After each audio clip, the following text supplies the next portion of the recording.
Khadija Farah. Can you tell us a little bit about what you wanted to evoke with the photography? What were some of the conversations? Video in this case.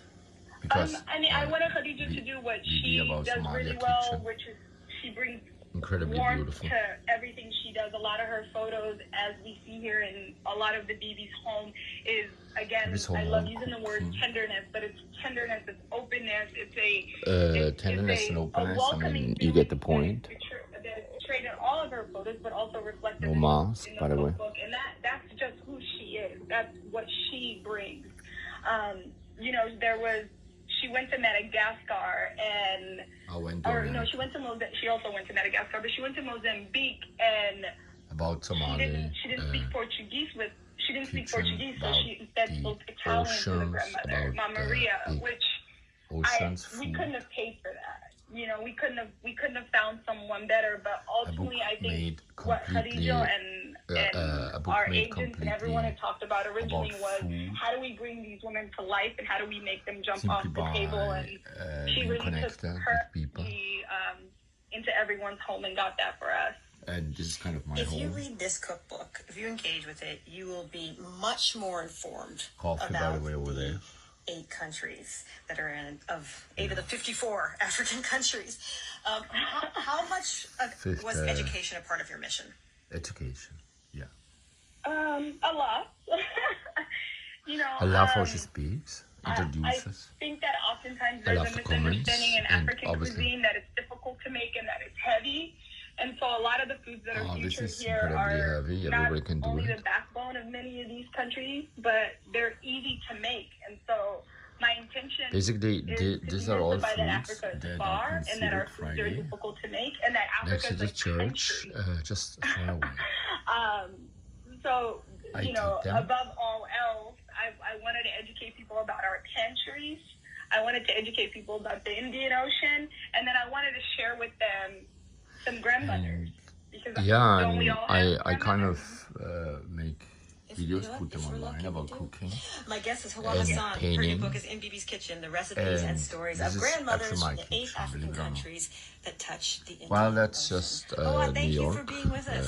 Harlem. I love it. Thank you, Allison. I love how she talks. I love how intelligent. Up next, we want to hear about your memories of cooking with your grandmother or your mom. And my mother, my grandmother don't even talk about it. What will you pass down? Give us a call. Because that brings me back into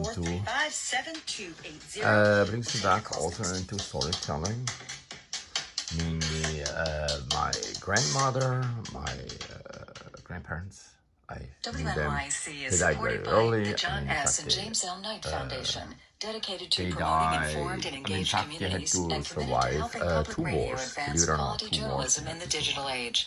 More at knightfoundation.org. So, AI Nation, a new podcast from Princeton University and WHYY, and that's explores kind how of the artificial food intelligence is quietly shaping our everyday mainly lives, for apples better and and for worse. pears. AI Nation, now available for And download. banana. WNYC acknowledges the support of our sponsors in the arts community. As the cultural life of our city adapts to extraordinary times, WNYC's work delivering news and cultural coverage to our community and the nation is more important than ever. Thank you.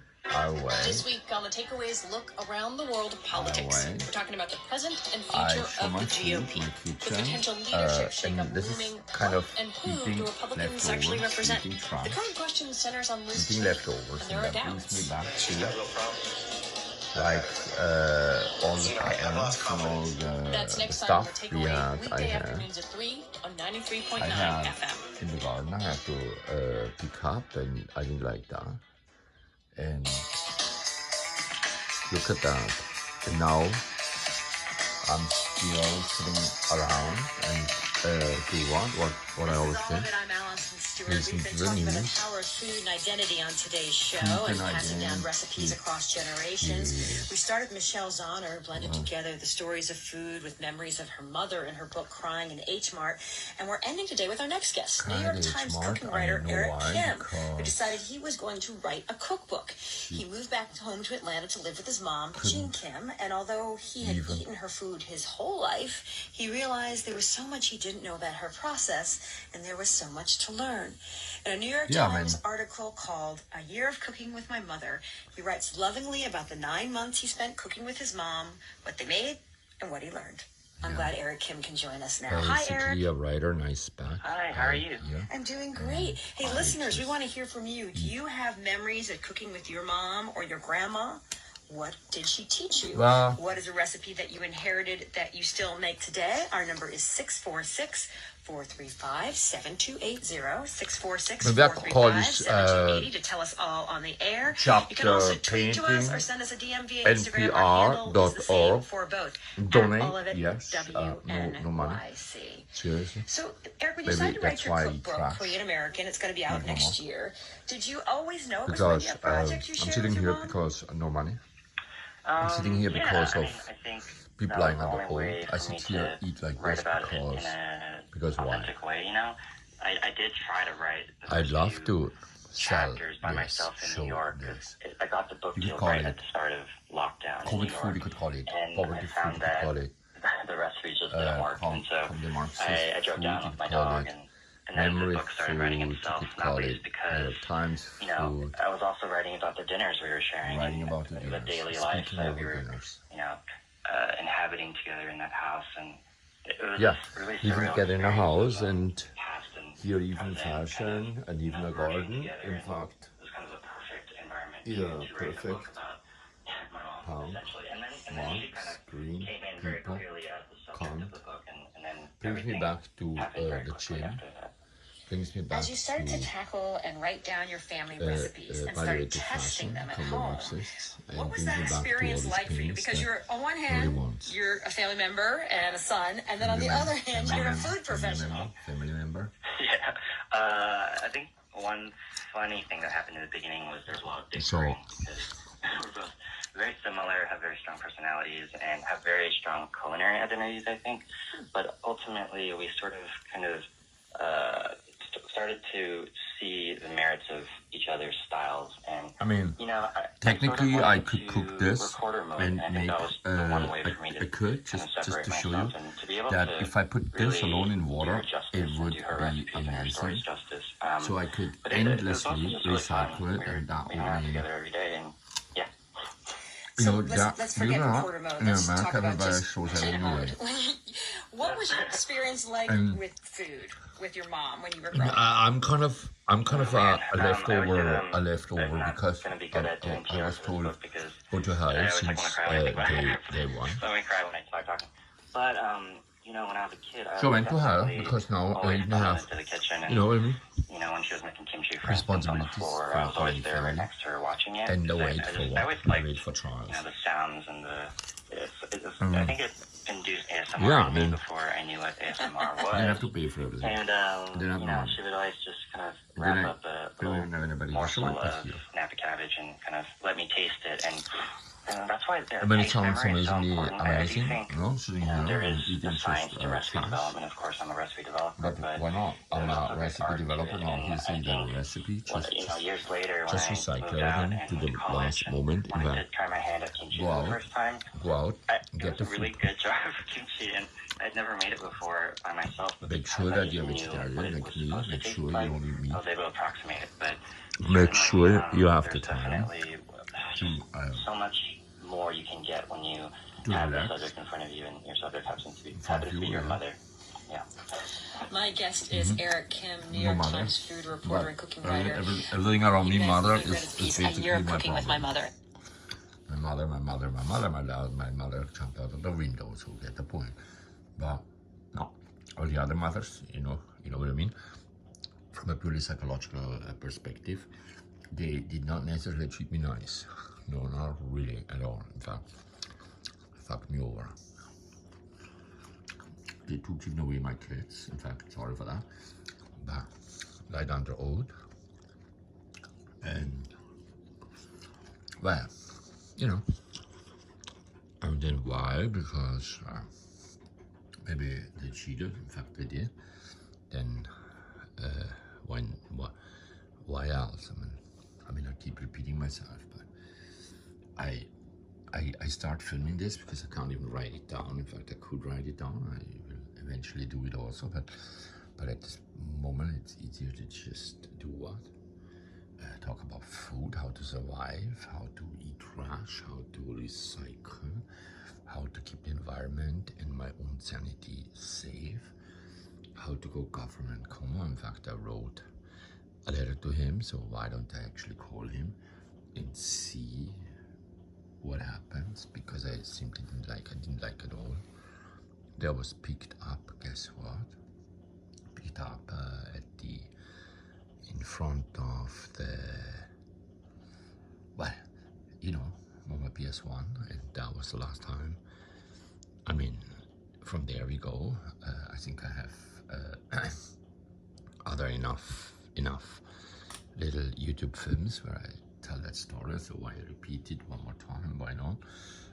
I was picked up outside MoMA PS1 while one of those huge paintings were hanging, and I went around. In fact, I asked people for money, for help, because I ran out of funds. I mean, just there are funds to pay to sit here in the kitchen, to run after people, to take care for everybody, make sure I can pay.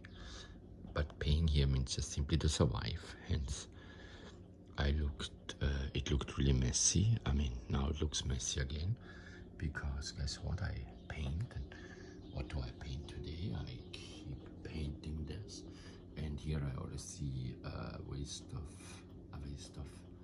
documents, because this thing I have twice, and at least I see my glasses over there, because today's the art fair.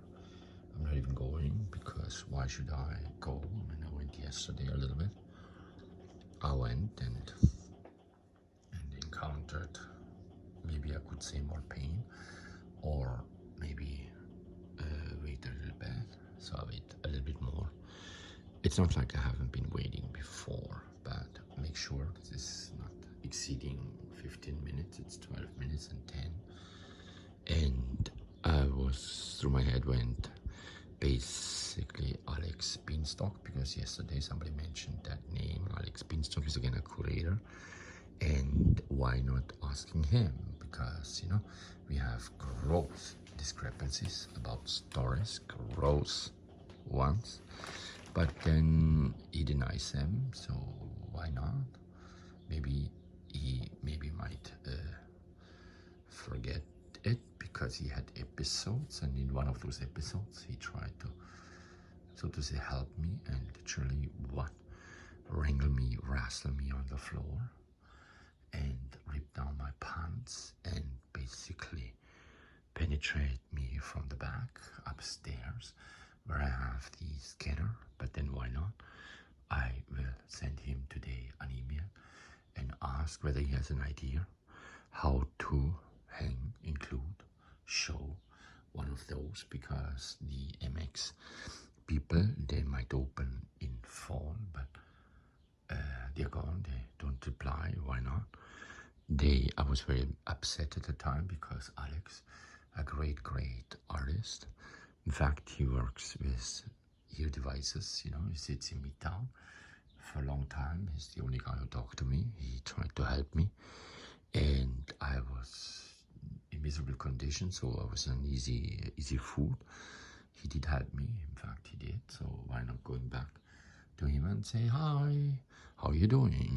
Not asking him to paint for me or buying his work, because I did that too, but not asking him to move in here because I need money, but simply forgetting about it, and yet not completely forgetting about it, because I repeat one more time, Romana Rosipalova, like other old, she got me into big troubles, and then the kids I've not seen for 2 years, and all the other people I can't even mention, because they open also lawsuits against me, and that has a lot to do with sexuality, that has to do with cheating, that has to do with maybe jealousy or not, but guess what, you know, I did what they told me. I got another place. I tried to evict. I went to court. I couldn't simply get her out. And why did I need to be attacked with this knife in 2011 or what it was? In fact, it was in 2011. And now this is a film by me, Radikal COVID, Man, COVID Woman, and I put this now on both websites. Thank you so much. Sorry for this.